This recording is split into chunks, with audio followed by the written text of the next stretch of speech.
Okay, so let's go ahead and continue with this problem and then do one more sample for multi-step problems.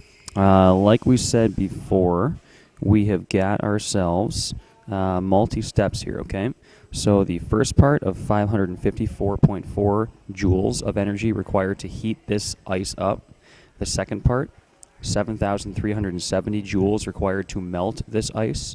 And then the last part down here, 1,933.008 joules required to heat this liquid up. All right? Now, those are multi-step problems. Those are all energy values required to do something with this either solid or liquid water.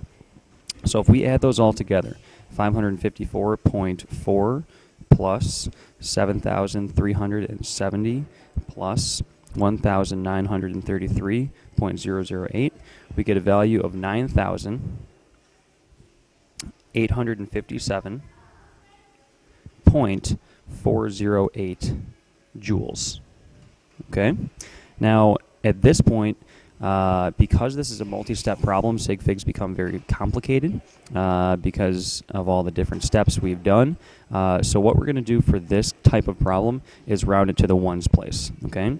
So the acceptable answer here is 9,857 joules of energy is required to change this 22 grams of water, which is frozen at negative 12 degrees Celsius, to liquid at 21 degrees Celsius. Okay? And that is our first multi-step problem.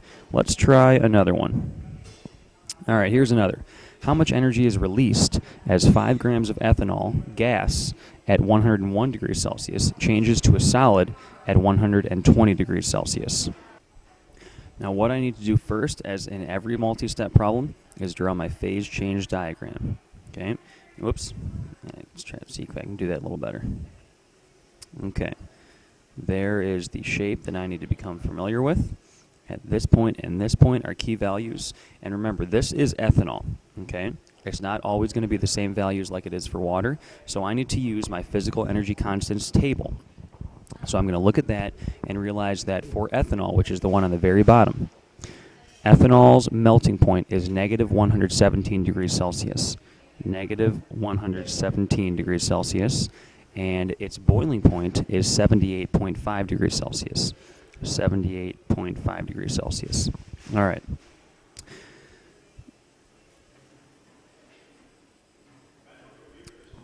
I need to now read this problem and realize, based on this graph, what stages am I converting between, what phases am I changing from one to another. So let's read it one more time.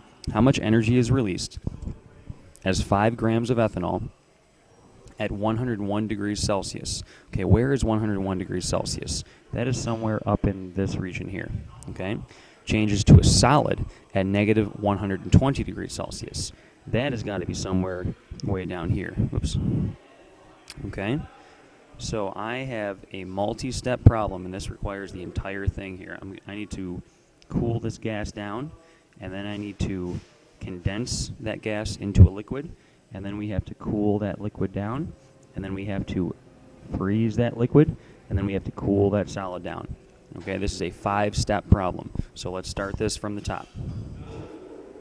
That first step, which is right here, okay, we need to cool this gas down.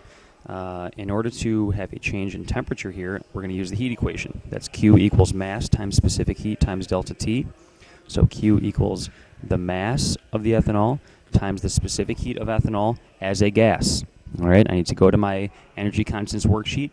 Ethanol has a specific heat in gas form of 1.7 joules per gram degree Celsius. So 1.7 is my value here, and my delta T. I'm starting at 101 degrees Celsius, and I'm cooling to 78.5 degrees Celsius. All right, because it's a hot gas starting at 101, and then it's going to cool to become a gas at 78.5. That's this first part of the problem. Okay, this is why it's so important to use your constants to figure out the boiling and melting point. Okay, because otherwise our delta T's get all messed up.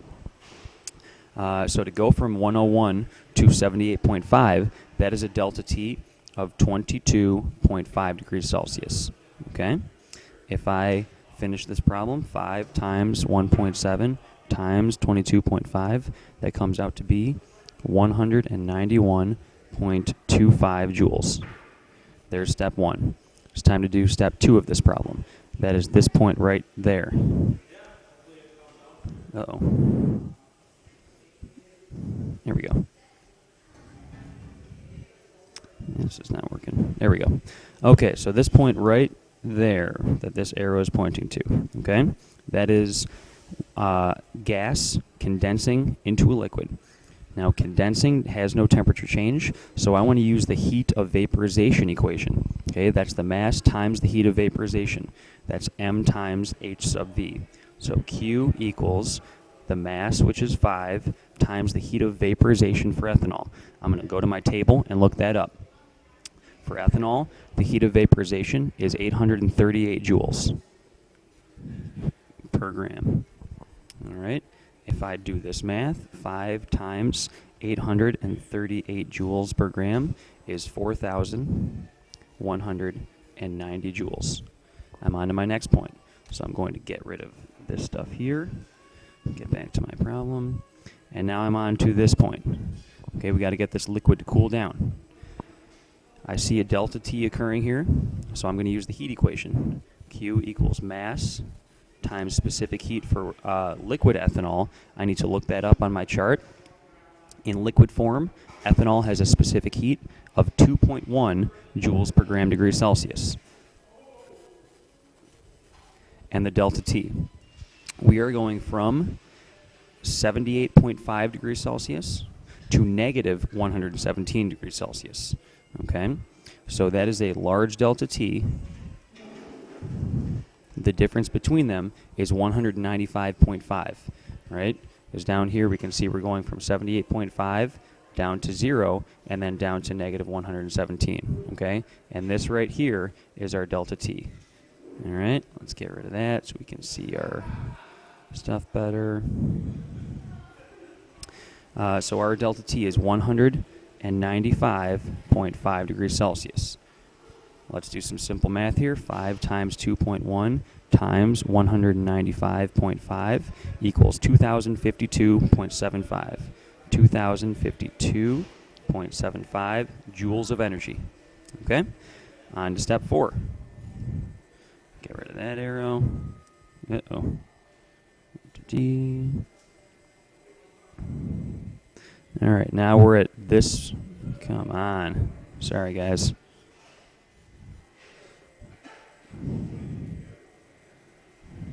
Bear with me here. Okay, so now we are at this point here. That is melting, or I'm sorry, freezing this liquid ethanol into solid ethanol. All right. Now there's no delta T during this point. If there's no delta T, we don't use the heat equation. We use the heat of fusion this time, right? Because up here was vaporization, and down here is fusion. Okay. So that's the mass, which is 5, times the heat of fusion for ethanol. I'm going to look that up. Heat of fusion for ethanol is 107 joules per gram. Simple math here, 5 times 107 equals 535 joules. Final step. I'm now at this point right there, okay? So we're done with this stuff, we're done with that, we're on to this point right there. That is solid ethanol, so it is already frozen, and we're going to cool it from negative 107 degrees to negative 120 degrees. That's heat equation. The mass times the specific heat for solid ethanol. Solid ethanol has a specific heat of 0.97 joules per gram degree Celsius. And the delta T, we're going from negative 117 to negative 20. So that is a 3-degree change. And our delta T is 3 degrees. So 5 times 0.97 times 3 equals 14.55 joules. Final step of our multi-step problem. We need to add all these up. Here's how much energy is required to cool the gas. Here's how much energy is required to condense the gas. Here's how much energy is required to cool the liquid. Here's how much energy is required to freeze the liquid. And here's how much energy is required to cool the solid. Now, when I say required, think about what's happening here. Okay, the ethanol is losing energy. Another way we can think about this problem is going back to the actual problem. How much energy is released? Okay, the ethanol is losing energy. So let's add all these up and get our final sum of the energies. Okay, let's see, 191.25 plus 4,190 plus 2,052.75 plus 535 plus 14.55. That gets us a final value of 6,983.55 joules. And I'm going to round this to the nearest ones place. 6,984 joules of energy is required or released for 5 grams of ethanol to change from a gas at 101 degrees Celsius to a solid at negative 120 degrees Celsius.